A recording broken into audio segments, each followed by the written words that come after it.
رسول اللہ صلی اللہ علیہ وسلم طائف گئے، طائف میں 10 دن تبلیغ کی، طائف والوں نے بدسلوکی کی، آپ وہاں سے واپس نکلے، اداس سے ملاقات ہوئی، وہیں پہ آپ نے اپنا چہرہ اپنا جسم دھویا اور صاف کیا خون، بٹ کپڑوں پہ جوتوں پہ جو خون کے دھبے اور جو کپڑے پھٹ گئے تھے وہ ویسے ہی ہیں۔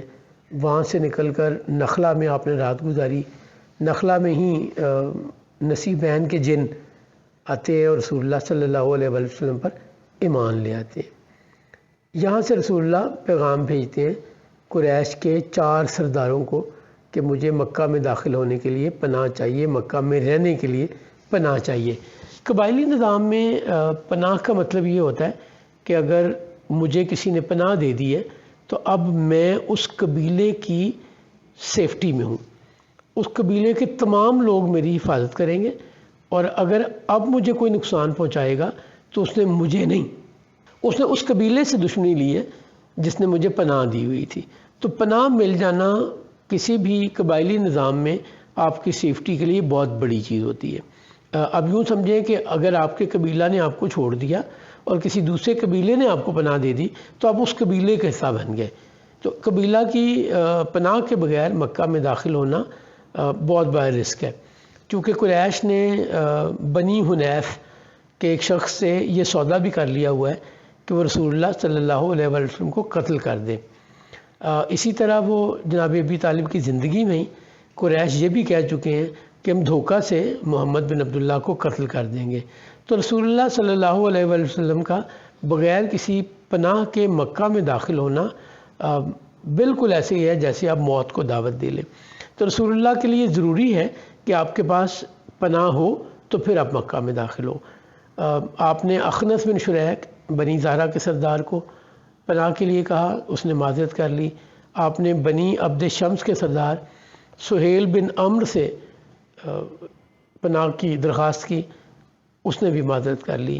آپ نے عبدیہ لیل سے پناہ کا کہا، اس نے بھی پناہ دینے سے انکار کر دیا۔ چوتھا پیغام رسول اللہ صلی اللہ علیہ وآلہ وسلم نے مطعم بن عدی، بنی نوفل کے سردار مطعم بن عدی، مطعم بن عدی کا ہم پہلے ذکر کر چکے جب یہ سارے سردار اکٹھے ہو کے جناب ابی طالب کے پاس آئے تھے، ساتھ میں عمارہ بن ولید کو لے کر آئے تھے کہ یہ آپ کا بیٹا آج سے اور محمد ہمیں دے دے۔ جناب ابی طالب نے اس پر نہ صرف انکار کیا تھا بلکہ یہ بھی کہا تھا مطعم بن عدی سے کہ تم تو میرے بھائی ہو، میرے چچا کے بیٹے ہو، تم بھی دشمنوں کے ساتھ مل گئے ہو۔ وہ جو 94 اشعار کی نظم لکھی تھی جناب ابی طالب نے، جس کا ہم ذکر بھی کر چکے، اس میں بنی نوفل کے متعلق بھی، مطعم بن عدی کے متعلق بھی اشعار ہیں۔ تو مطعم بن عدی کو رسول اللہ صلی اللہ علیہ وسلم نے پیغام بھیجا کہ مجھے مکہ میں پناہ چاہیے۔ مطعم بن عدی نے رسول اللہ صلی اللہ علیہ وسلم کو پناہ دینے کا اعلان کر دیا۔ مطعم بن عدی نے اپنے بیٹوں اور بھتیجوں سے کہا کہ ہتھیار سجاؤ، یعنی ہتھیار اٹھاؤ، اپنے پاس رکھو، اور محمد کو پناہ کے لیے لوگوں میں اعلان کر دو کہ ہم نے محمد کو پناہ دے دی ہے۔ رسول اللہ صلی اللہ علیہ وسلم بنی نوفل کے لوگوں کے ساتھ بیت اللہ میں آتے ہیں، ان سب کے پاس ہتھیار ہیں، ہتھیار سمبولک ہے اور مقصد ہے بتانے کا کہ اگر کسی نے اس کے بعد بھی کوئی گڑبڑ کی، کوئی ایسی بات نامناسب بات کی تو ہم نے تو ہتھیار اٹھا لیے ہیں، پھر ہم ہیں یا تم ہو، پھر زندگی ہے یا موت ہے۔ تو رسول اللہ صلی اللہ علیہ وسلم بیت اللہ میں آئے بنی نوفل کے لوگوں کے ساتھ، مطعم بن عدی خود بھی موجود ہے۔ مطعم بن عدی نے سب لوگوں کو متوجہ کیا اور کہا کہ یہ بات سب کو معلوم ہو جانی چاہیے کہ محمد بن عبداللہ مطعم بن عدی کی پناہ میں ہے۔ آج سے محمد بن عبداللہ کو کوئی تکلیف دینے کا مطلب بنی نوفل اور مطعم بن عدی کو تکلیف دینا ہے۔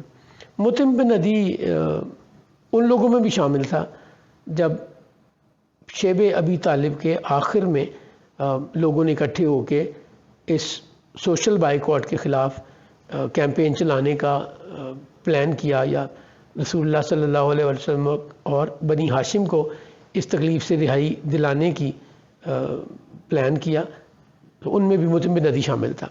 مطعم بن عدی نے اعلان کر دیا، ایک تگڑا سردار ہے، باقی لوگ دیکھ رہے ہیں اور کچھ نہیں کر پا رہے۔ ابو جہل مطعم بن عدی سے کہتا ہے، کیا عبد مناف کے لوگوں، محمد تمہارا بھی نبی ہے؟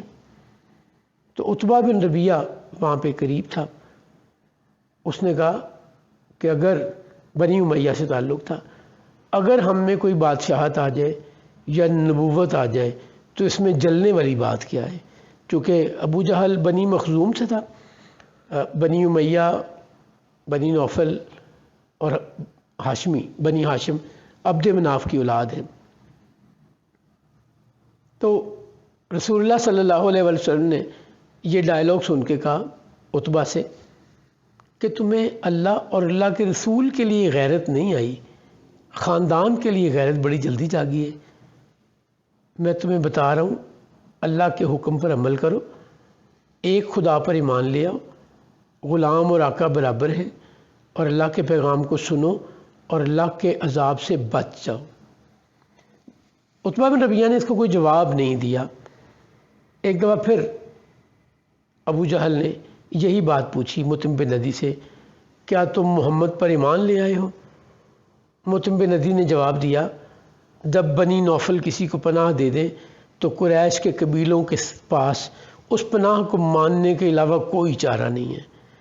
بنی نوفل کے سردار مطعم بن عدی نے یہ جواب دے کر ابو جہل کو بنیادی طور پہ یہ بات بتائی کہ میں تمہاری بات کو اس قابل نہیں سمجھتا کہ اس کا جواب دوں، اور تمہیں یہ بڑا کلیئر ہو جانا چاہیے کہ محمد بن عبداللہ اب بنی نوفل کی پناہ میں ہے۔ رسالت مآب صلی اللہ علیہ وسلم نے انہی لوگوں کی موجودگی میں ان کے ساتھ طواف کیا اور اللہ کی عبادت کی، اور یوں رسالت مآب صلی اللہ علیہ وسلم اپنے ہی شہر میں اجنبی بنا دیے گئے تھے۔ بنی نوفل کی پناہ دینے سے، مطعم بن عدی کی پناہ دینے سے رسول اللہ صلی اللہ علیہ وسلم مکہ میں واپس آ گئے، اور اگلے 2.25 سال یا 2.5 سال جو رسول اللہ صلی اللہ علیہ وسلم ہجرت سے پہلے مکہ میں رہے، وہ بنی نوفل کی پناہ میں رہے۔ یعنی ہجرت، طائف کے سفر سے لے کر ہجرت تک رسول اللہ صلی اللہ علیہ وسلم مطعم بن عدی کی پناہ میں مکہ میں رہتے رہے، اور اب وہ 2.25 سال گزرے جس میں رسول اللہ صلی اللہ علیہ وسلم کو فزیکلی تکلیف نہیں دی جا سکی۔ جیسے جناب ابی طالب کی زندگی میں رسول اللہ فزیکلی محفوظ تھے، اب بنی نوفل کے پناہ دے دینے کی وجہ سے رسول اللہ صلی اللہ علیہ وسلم اسی سٹیٹس میں، اسی پوزیشن میں واپس آ گئے کہ کوئی آپ کو فزیکلی تنگ نہیں کر سکا۔ آپ کو تنگ کرنے کا مقصد یا مطلب بنی نوفل سے دشمنی یا بنی نوفل کی سے لڑائی تھی۔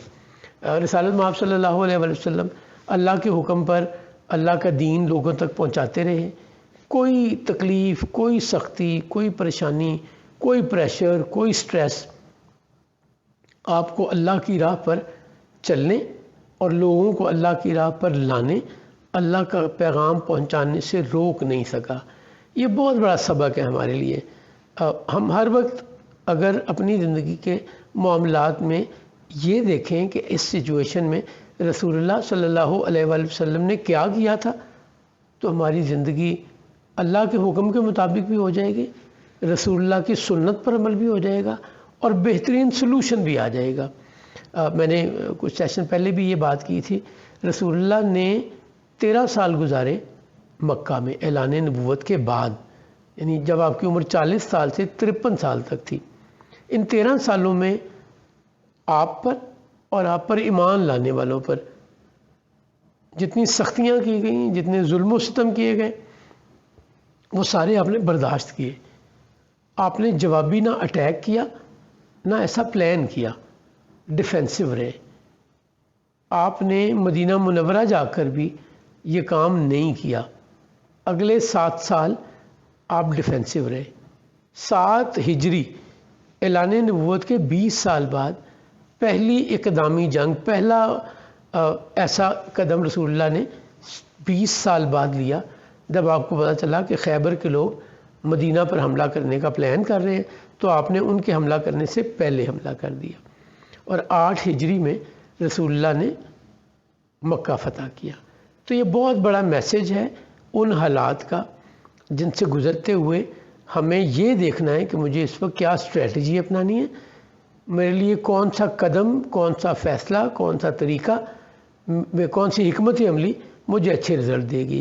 رسول اللہ صلی اللہ علیہ وآلہ وسلم کی زندگی کے متعلق اس کائنات کا مالک فرماتا ہے کہ میرے محبوب کی زندگی میں تمہارے لیے بہترین ماڈل ہے۔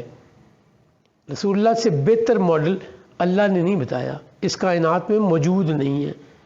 تو ہمیں رسول اللہ کی زندگی سے سیکھنا اور اس پر عمل کرنا چاہیے۔